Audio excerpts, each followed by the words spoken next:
Chapter 8. Mina Murray's Journal. Same day, 11:00 p.m. Oh, but I am tired. If it were not that I had made my diary a duty, I should not open it tonight. We had a lovely walk.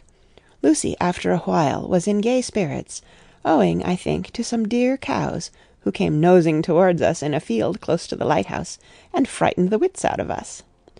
I believe we forgot everything except, of course, personal fear, and it seemed to wipe the slate clean and give us a fresh start. We had a capital severe tea at Robin Hood's Bay in a sweet little old-fashioned inn, with a bow window right over the seaweed-covered rocks of the Strand. I believe we should have shocked the new woman with our appetites. Men are more tolerant, bless them. Then we walked home with some, or rather many, stoppages to rest, and with our hearts full of a constant dread of wild bulls. Lucy was really tired, and we intended to creep off to bed as soon as we could. The young curate came in, however, and Mrs. Westenra asked him to stay for supper. Lucy and I had both a fight for it with the dusty miller. I know it was a hard fight on my part, and I am quite heroic.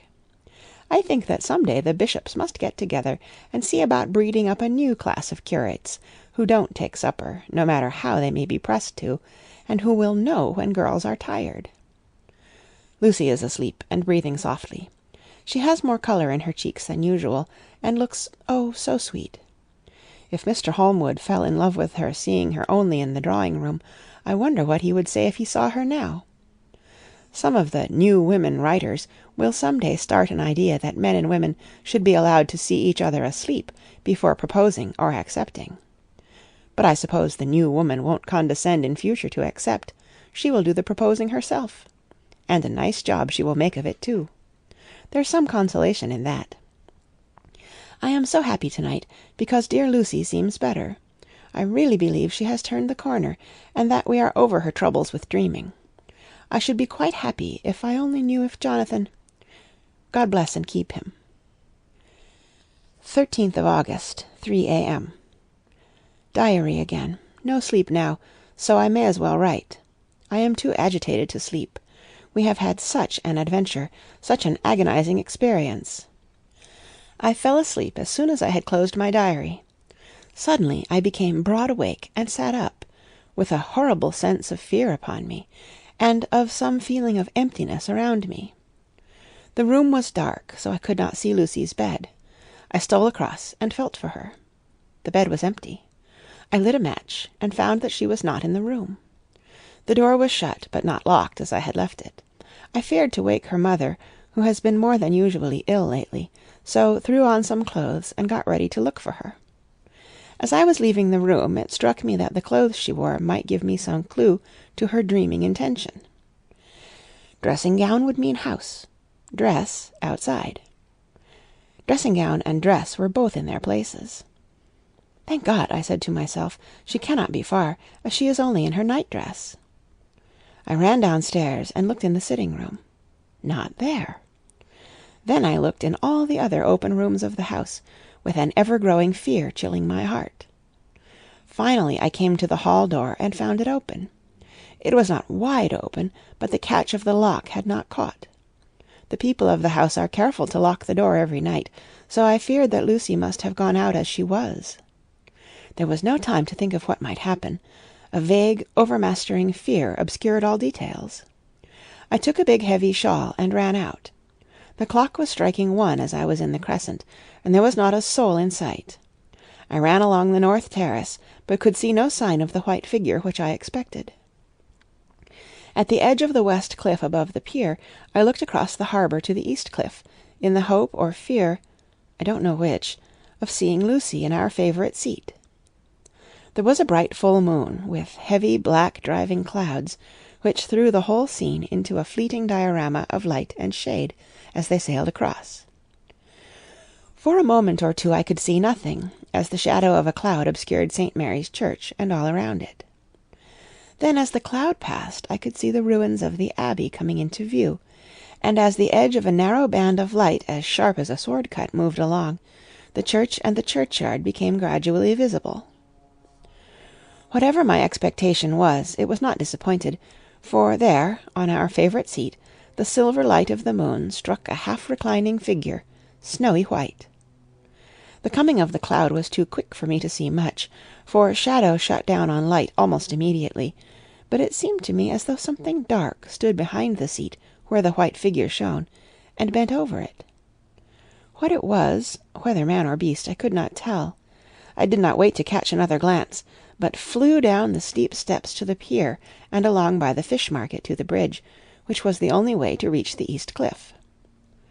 The town seemed as dead, for not a soul did I see. I rejoiced that it was so, for I wanted no witness of poor Lucy's condition. The time and distance seemed endless, and my knees trembled, and my breath came laboured as I toiled up the endless steps to the abbey. I must have gone fast, and yet it seemed to me as if my feet were weighted with lead, and as though every joint in my body were rusty. When I got almost to the top I could see the seat and the white figure, for I was now close enough to distinguish it even through the spells of shadow. There was undoubtedly something, long and black, bending over the half-reclining white figure. I called in fright, "Lucy! Lucy!" and something raised a head, and from where I was I could see a white face and red gleaming eyes. Lucy did not answer, and I ran on to the entrance of the churchyard. As I entered, the church was between me and the seat, and for a minute or so I lost sight of her. When I came in view again, the cloud had passed, and the moonlight struck so brilliantly that I could see Lucy half reclining, with her head lying over the back of the seat. She was quite alone, and there was not a sign of any living thing about. When I bent over her, I could see that she was still asleep.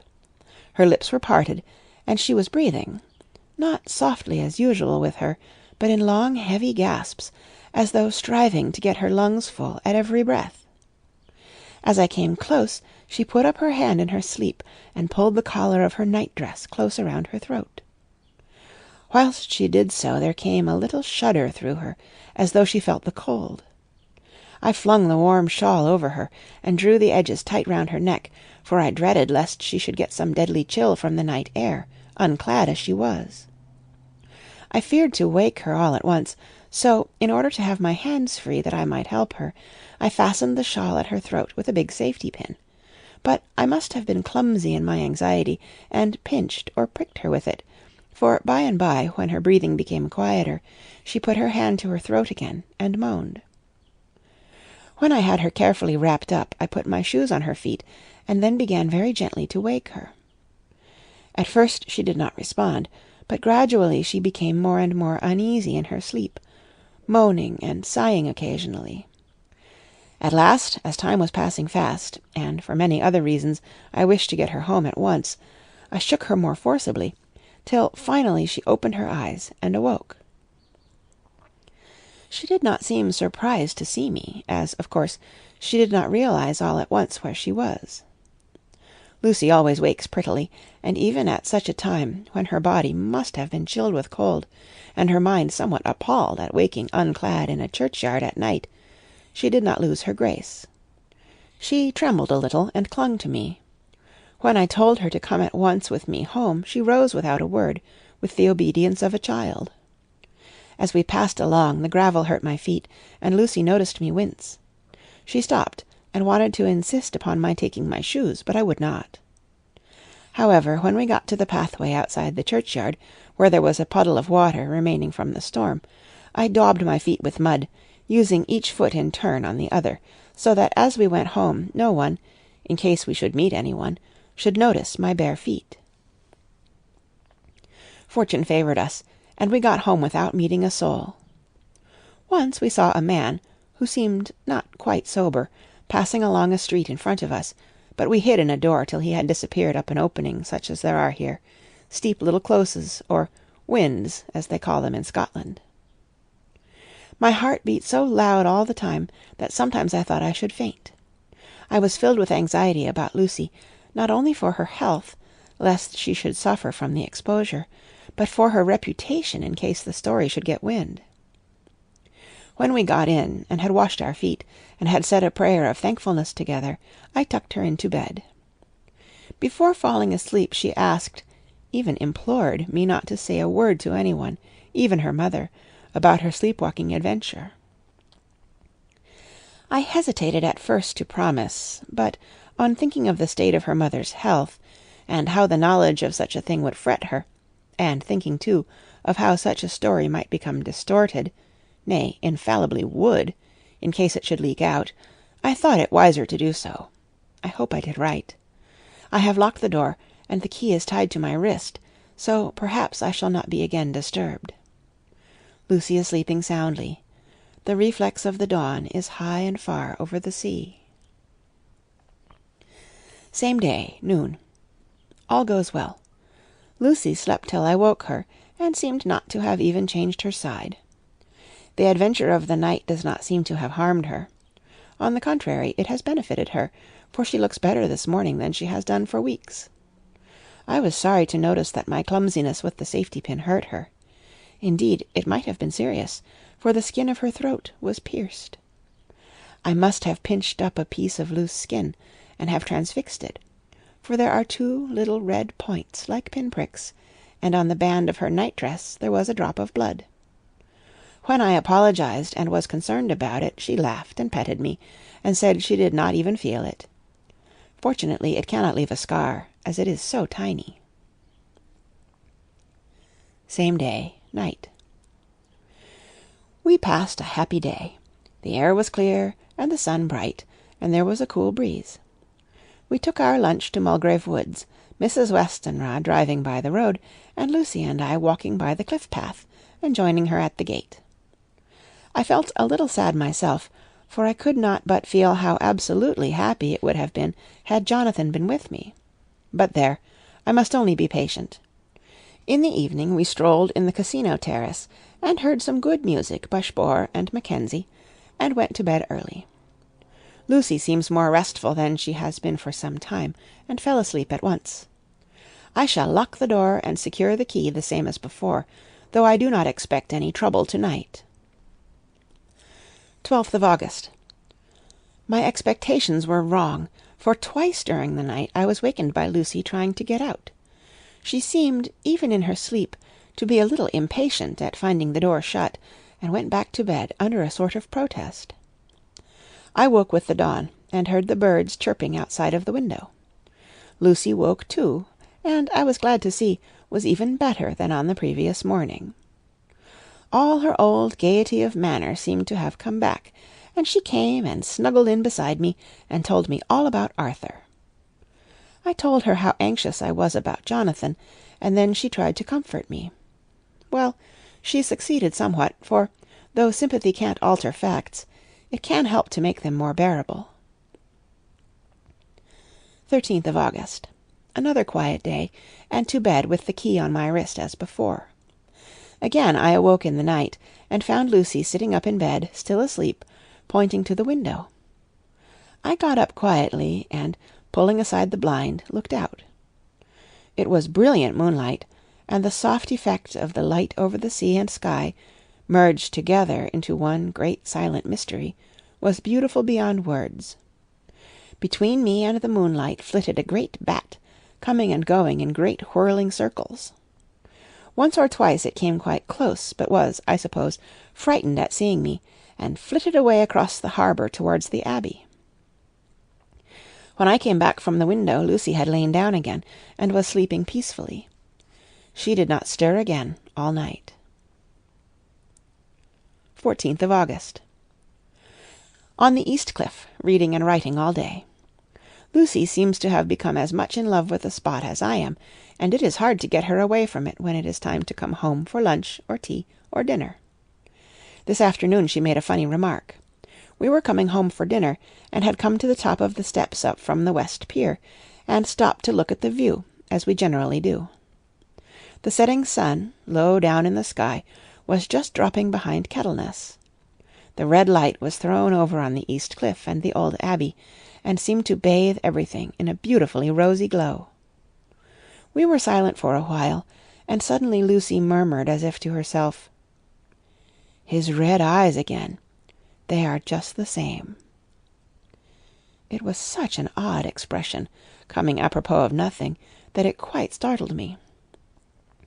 I slewed round a little, so as to see Lucy well without seeming to stare at her, and saw that she was in a half-dreamy state, with an odd look on her face that I could not quite make out, so I said nothing, but followed her eyes.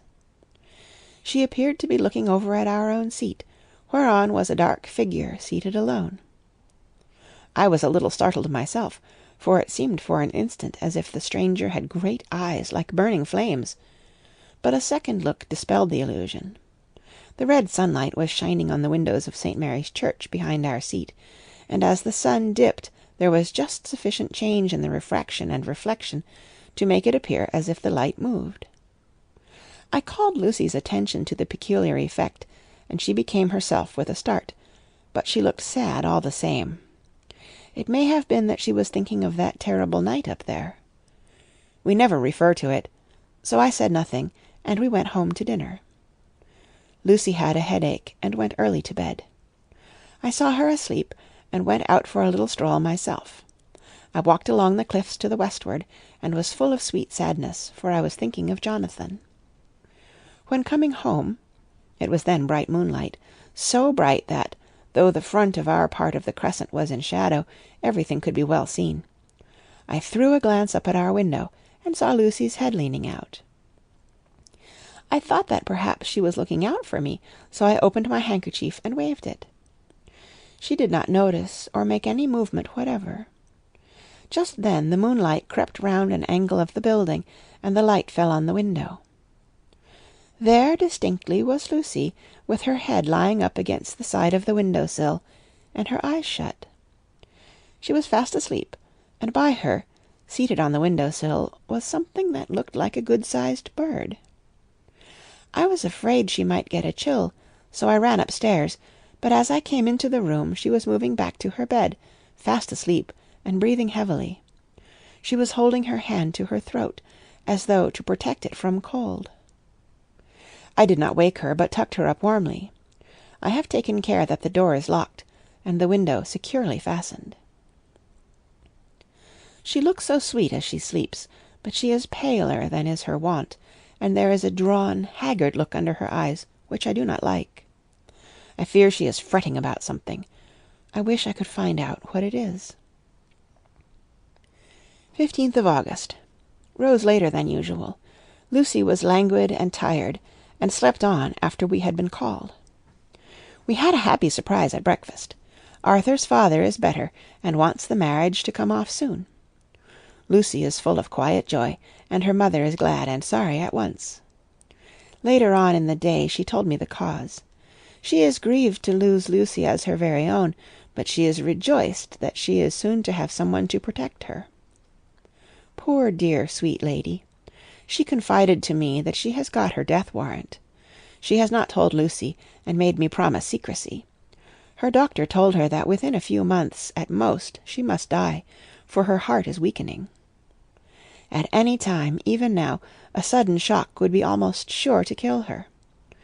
Ah, we were wise to keep her from the affair of the dreadful night of Lucy's sleep-walking. 17th of August. No diary for 2 whole days. I have not had the heart to write.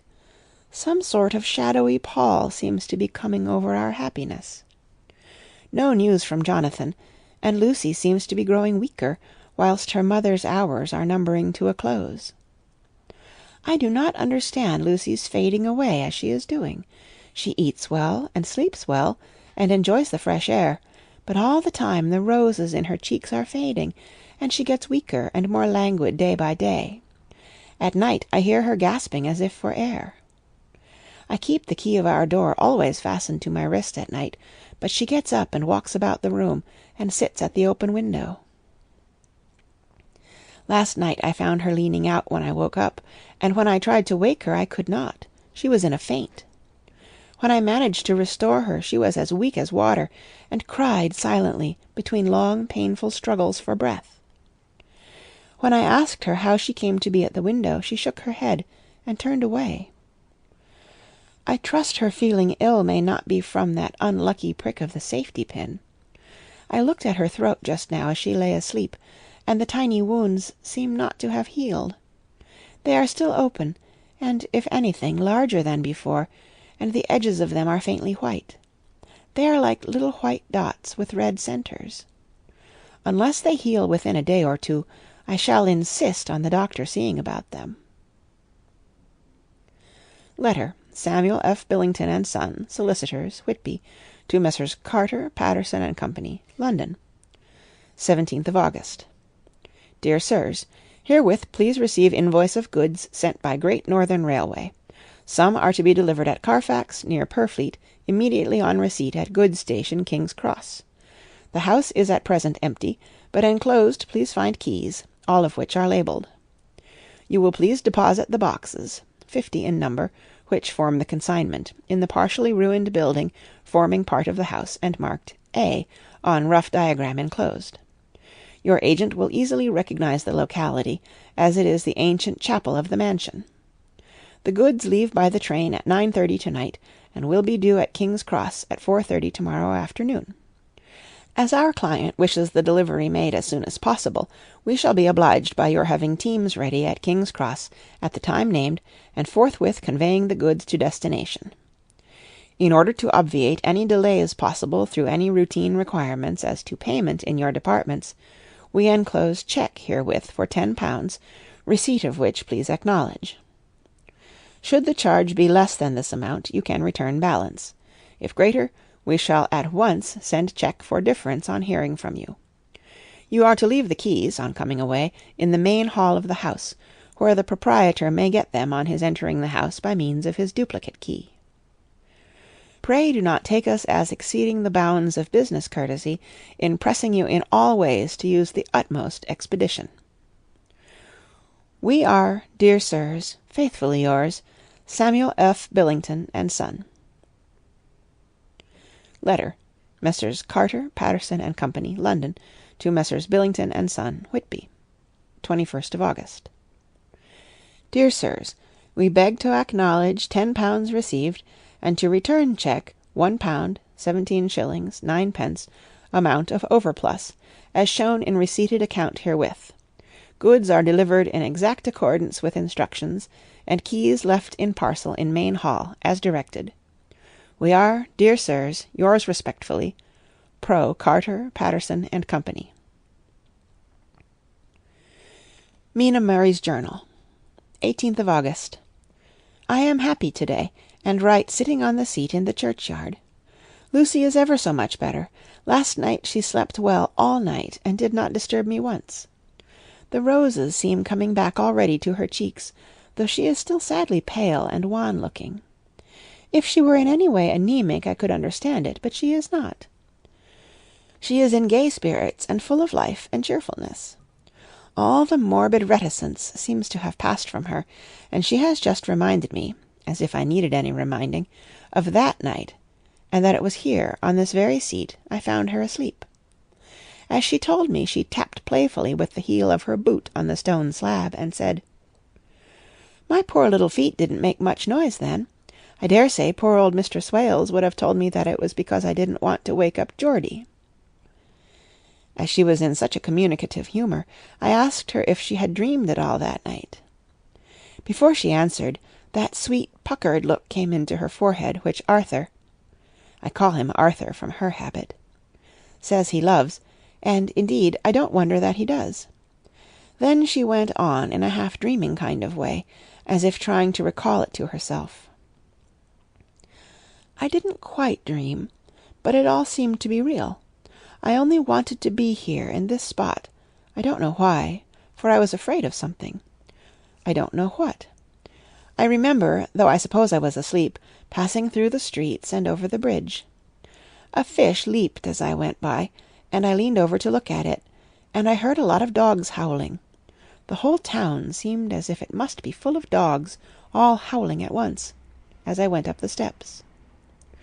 Then I had a vague memory of something long and dark with red eyes, just as we saw in the sunset, and something very sweet and very bitter all around me at once, and then I seemed sinking into deep green water, and there was a singing in my ears, as I have heard there is to drowning men, and then everything seemed passing away from me.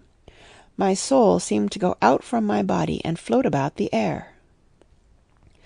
I seem to remember that once the west lighthouse was right under me, and then there was a sort of agonizing feeling, as if I were in an earthquake, and I came back and found you shaking my body. I saw you do it before I felt you." Then she began to laugh. It seemed a little uncanny to me, and I listened to her breathlessly.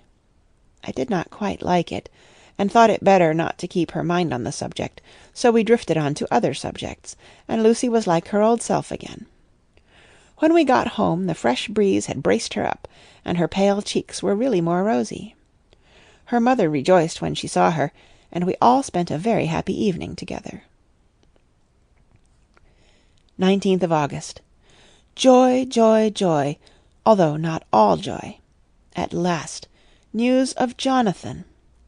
The dear fellow has been ill. That is why he did not write. I am not afraid to think it or say it, now that I know. Mr. Hawkins sent me on the letter, and wrote himself, oh so kindly. I am to leave in the morning, and go over to Jonathan, and to help to nurse him if necessary, and to bring him home. Mr. Hawkins says it would not be a bad thing if we were to be married out there. I have cried over the good sister's letter till I can feel it wet against my bosom where it lies. It is of Jonathan, and must be next my heart, for he is in my heart. My journey is all mapped out, and my luggage ready. I am only taking one change of dress. Lucy will bring my trunk to London, and keep it till I send for it may be that... I must write no more.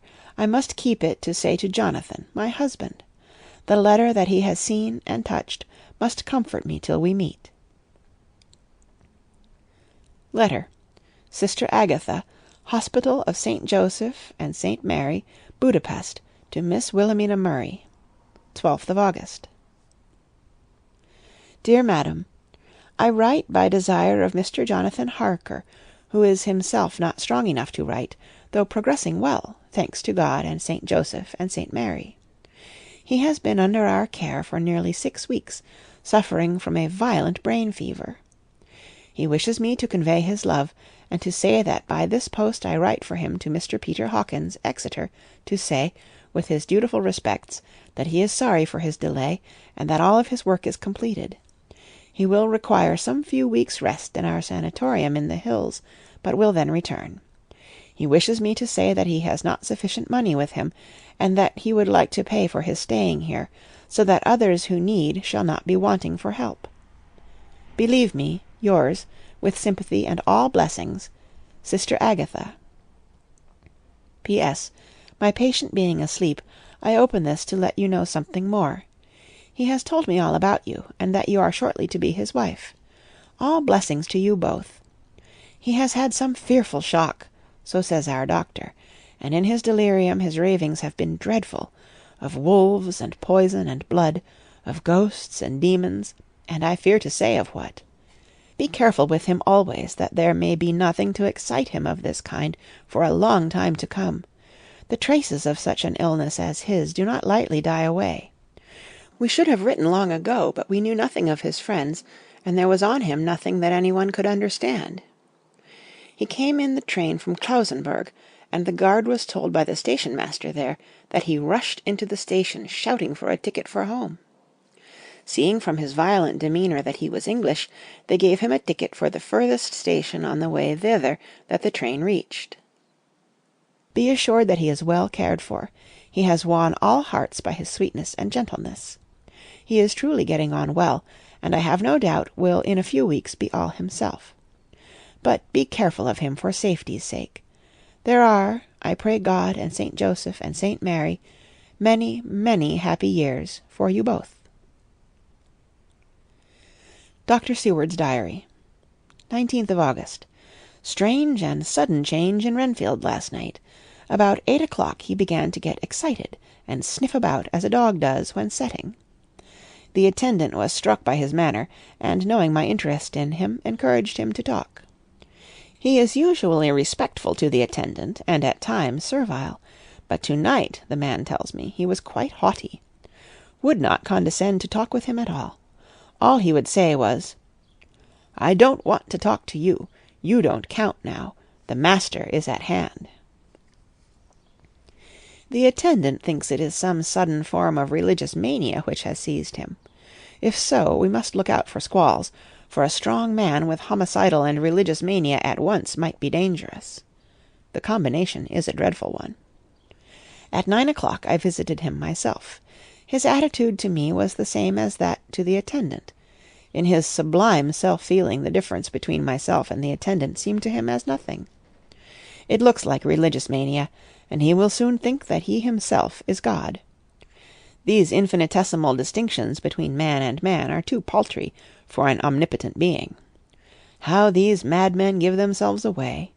The real God taketh heed lest a sparrow fall, but the God created from human vanity sees no difference between an eagle and a sparrow. Oh, if men only knew! For half an hour or more Renfield kept getting excited in greater and greater degree. I did not pretend to be watching him, but I kept strict observation all the same. All at once that shifty look came into his eyes, which we always see when a madman has seized an idea, and with it the shifty movement of the head and back, which asylum attendants come to know so well.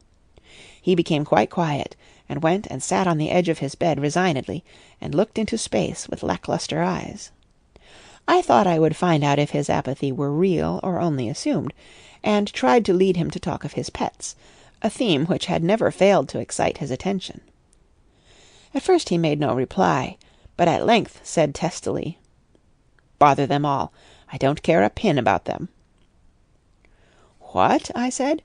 "You don't mean to tell me you don't care about spiders?" Spiders, at present, are his hobby, and the notebook is filling up with columns of small figures. To this he answered enigmatically, "The bride-maidens rejoice their eyes that wait the coming of the bride, but when the bride draweth nigh, then the maidens shine not to the eyes that are filled." He would not explain himself, but remained obstinately seated on his bed all the time I remained with him. I am weary tonight, and low in spirits. I cannot but think of Lucy, and how different things might have been. If I don't sleep at once, chloral, the modern Morpheus. C2HCl3O. H2O. I must be careful not to let it grow into a habit. No, I shall take none tonight. I have thought of Lucy, and I shall not dishonour her by mixing the two. If need be, tonight shall be sleepless. Later. Glad I made the resolution, gladder that I kept to it. I had lain tossing about, and had heard the clock strike only twice, when the night watchman came to me, sent up from the ward, to say that Renfield had escaped. I threw on my clothes and ran down at once. My patient is too dangerous a person to be roaming about. Those ideas of his might work out dangerously with strangers. The attendant was waiting for me. He said he had seen him not 10 minutes before, seemingly asleep in his bed, when he had looked through the observation trap in the door. His attention was called by the sound of the window being wrenched out. He ran back and saw his feet disappear through the window, and had at once sent up for me. He was only in his night-gear, and cannot be far off.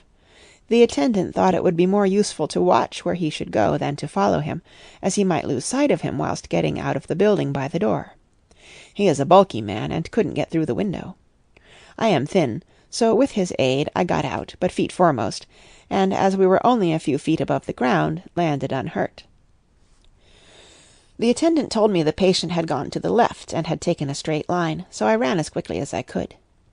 As I got through the belt of trees, I saw a white figure scale the high wall which separates our grounds from those of the deserted house.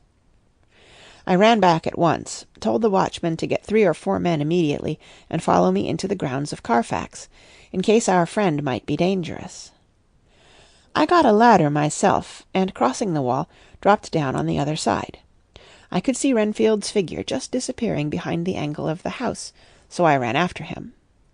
On the far side of the house I found him pressed close against the old iron-bound oak door of the chapel. He was talking, apparently to someone, but I was afraid to go near enough to hear what he was saying, lest I might frighten him, and he should run off. Chasing an errant swarm of bees is nothing to following a naked lunatic when the fit of escaping is upon him. After a few minutes, however, I could see that he did not take note of anything around him, and so ventured to draw nearer to him, the more so as my men had now crossed the wall and were closing him in. I heard him say, "I am here to do your bidding, master. I am your slave, and you will reward me, for I shall be faithful. I have worshipped you long and afar off. Now that you are near, I await your commands, and you will not pass me by, will you, dear master, in your distribution of good things?" He is a selfish old beggar, anyhow. He thinks of the loaves and fishes even when he believes he is in a real presence. His manias make a startling combination. When we closed in on him he fought like a tiger. He is immensely strong, for he was more like a wild beast than a man. I never saw a lunatic in such a paroxysm of rage before, and I hope I shall not again. It is a mercy that we have found out his strength and his danger in good time. With strength and determination like his, he might have done wild work before he was caged.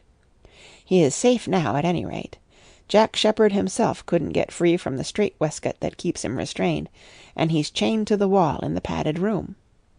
His cries are at times awful, but the silences that follow are more deadly still, for he means murder in every turn and movement. Just now he spoke coherent words for the first time. "I shall be patient, master. It is coming, coming, coming." So I took the hint, and came to. I was too excited to sleep, but this diary has quieted me, and I feel I shall get some sleep tonight. End of Chapter 8. Read by Kara Schallenberg, www.kray.org, on Saturday, April 30th, 2016, in Union City, California.